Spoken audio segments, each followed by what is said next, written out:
안녕하십니까 여러분, 차유치입니다. 저는 지금 치과에 갈 준비를 하고 있어요. 평소에 치과를 갈 때는 그냥 이 티셔츠도 아니고 그냥 추리닝을 입고 가는데 오늘은 나의 턱관절 썰을 한번 풀어보고 싶어가지고 평소에는, 그리고 아마 앞으로도 할 일이 없는 게 좋지 않을까 싶은 병원 겟레디 윗미를 해보겠습니다. 병원에 겟레디가 어딨어요. 그냥 생얼로 가는 건데 원래.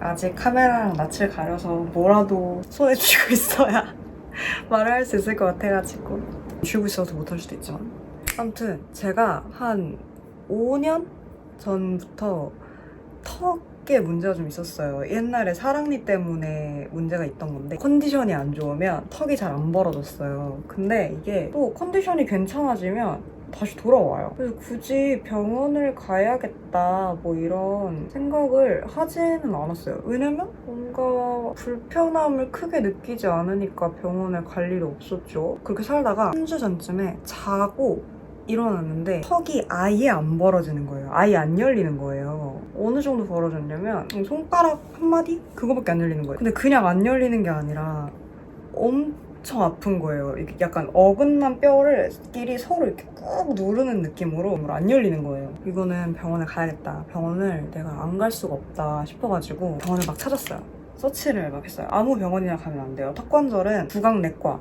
구강외과 이런 타이틀을 달고 있는 병원을 가야 되거든요. 그 병원을 되게 열심히 찾았어요. 집에서 한 3, 40분 정도 되는 거리에 과를 이렇게 서치를 해가지고 의사 선생님도 막 방송도 탄 적 있으시고 시설도 되게 좋고 막 후기도 되게 좋은 그런 데를 찾아갔어요. 되게 오래된 거라고 아까 얘기했잖아요. 그래서 데스크에 가가지고 설명을 되게 길게 해야 됐어요. 틀어야만 열리고 이제 소리가 딱딱 났거든요. 그 소리도 나고 이거를 되게 길게 말을 다 했어요. 그러고 나서 치과 처음 가면은 CT 찍잖아요. 이렇게 애가 윙 하는 거 찍잖아요. 평일에 가가지고 대기가 별로 없이 바로 진료를 받는데 제 턱에다가 이렇게 뭐 청진기를 이렇게 양쪽에다 이렇게 대서 소리 들어보고 근육도 이렇게 만져서 체크를 하시고 저한테 입을 벌려보라고 하는 거예요. 얘기를 했죠. 이렇게 나는 지금 이쪽으로 틀지 않으면 입이 안 벌어진다 이렇게 얘기를 하니까 괜찮대요. 입을 벌려보래요. 그래서 입을 이렇게 아 하고 벌렸는데 안 벌어지겠죠? 안 벌어진다고 했으니까 내 입을 이렇게 붙여내 막 억지로 벌리는 거예요. 아 소리를 내는데도 계속 아파요? 아파요? 이러면서 입을 계속 벌리는 거예요. 억지로. 이렇게 어거지로 내 입을 막 억지로 벌리기를 하더니 저 양쪽 턱 디스크가 다 말기래요. 근데 뭐 그냥 말기도 아니고 흔히 볼 수 없는 되게 심각한 케이스래요. 왼쪽 턱에는 물 차가지고 그 물이 찬 거를 안 봤지만 안 봐도 알 수 있다고. 그거 물을 빼는 수술도 해야 되고 물리치료를 꾸준히 받아야 되는데 물리치료를 받으러 올 때마다 톡스 같은 주사 시술도 맞아야 된다고 하고 플린트라는 보조장치가 있는데 이게 이 가는 사람들 자주 쓰는 거거든요. 말 그대로 장기 치료니까 당신 보조장치도 착용해야 되고 이쪽은 물을 빼야 되고 양쪽에 주사 치료를 받아야 되는데 이거를 이 모든 것이 얼마나 걸릴지는 나도 모르겠다. 근데 너는 정말 심각한 환자다. 이렇게 얘기를 하는 거예요. 당장 오늘 이쪽에 주사 맞고 물리치료도 받고 이렇게 가라는 거예요. 지금까지 말을 한 것만 120만 원이고 이 보조장치는 3개월에 한 번씩 바꿔야 되니까 추가 비용이 또 들겠죠? 그리고 나는 보조장치를 평생을 해야 될 수 있대요. 왜냐면 나는 심각한 환자니까. 치과에다가는 오늘은 물리치료만 하고 가겠다라고 하고 주변에다가 막 말을 하기 시작했어요. 나 턱디스크래. 나 그냥 턱디스크도 아니고 막 대학에서도 보기 힘든 케이스라고 했다. 이렇게 막 주변에 울면서 막 말을 했어요. 울진 않았는데 근데 주변에 실제로 턱 디스크셨던 지인분이 계시거든요. 지인분이 두통은 없어요? 말기면은 일상생활 자체가 안 된대요. 너무 아파서 막 머리도 아프고 여기도 아프대요. 진짜 여는 것만 안 됐거든요. 그래서 막 찾아보기 시작했어. 근데 찾아보니까 이게 물이 찼댔잖아요. 근데 그게 MRI를 찍어야만 보인대요. 저는 MRI를 안 찍었어요. 그분은 당신의 MRI 찍지도 않았고 보지도 않았지만 안 봐도 당신은 물이 찼습니다. 이렇게 얘기를 하신 거예요, 저한테. 안 보이는데 어떻게 알아? 안 보이잖아. 이상한데? 라는 생각을 그때 하기 시작했어요. 그리고 정확히 그 타이밍에 속상해하는 나의 썰을 들은 저의 친구가 톡으로 또 다른 병원을 찾아가지고 여기도 그걸 보는 데 갔다라고 했어요. 근데 그날 갔던 병원에 치료가 너무 아팠어요. 이 억지로 벌린 데가 잘 때까지 아팠어요. 무서운 거지. 다른 병원을 가면 또 다른 의사가 내 턱을 뜯겠지? 이 생각이 들으니까. 근데 나으려면 어떡해.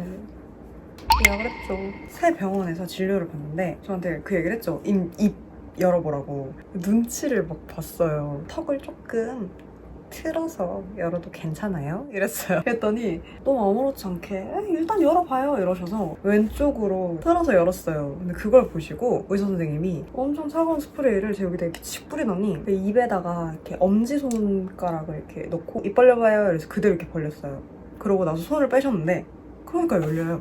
막 아예 안 아프고 그러진 않았어요. 근데 아예 안 벌어지던 것과 아픈데 벌어지는 건 다르잖아요. 너무 잘 열리는 거예요. 그러고 나서 2주치를 처방을 받고 그 약을 먹는 동안 물리치료를 받으시면 될 거예요 이러시는 거예요. 명이셔. 근데 이게 사람의 마음이 나 이제 더 이상 할 게 없네 메이크업을.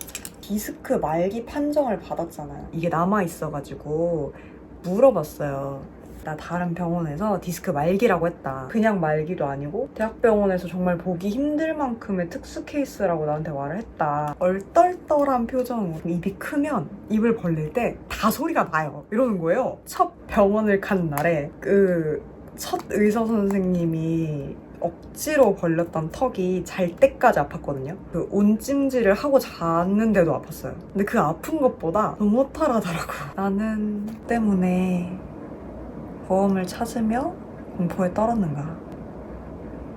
근데 그래도 중증 환자 포지션에서 벗어나니까 이전 병원도 새로 간 병원도 집에서 1시간 거리거든요. 1시간 걸려서 가서 물리치료 15분 하고 집에 오는데도 불만이 안 생기더라고요. 오히려 버스 타고 드라이브 하면서 가는 거 너무 좋아요. 아무튼 그래서 저는 두 번째 간 명의의 병원에서 현재 턱관절 치료를 받고 있습니다. 이제 곧 마지막일 것 같아요.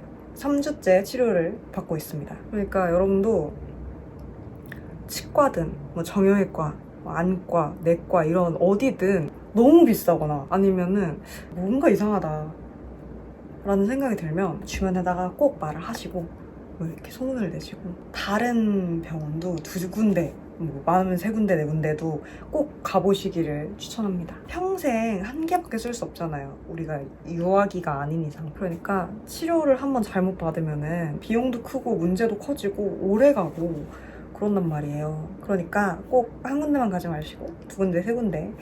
오늘 얘기는 여기까지고요. 혹시 여러분들도 과잉 진료 혹은 뭐 과잉 비용 이런 걸로 고생을 하거나 아니면 마음고생을 한 적이 있다면 밖으로 자유롭게 이야기를 나누도록 해보아요. 저는 이제 슬슬 시간이 돼가지고 물리치료를 받으러 가도록 하겠습니다.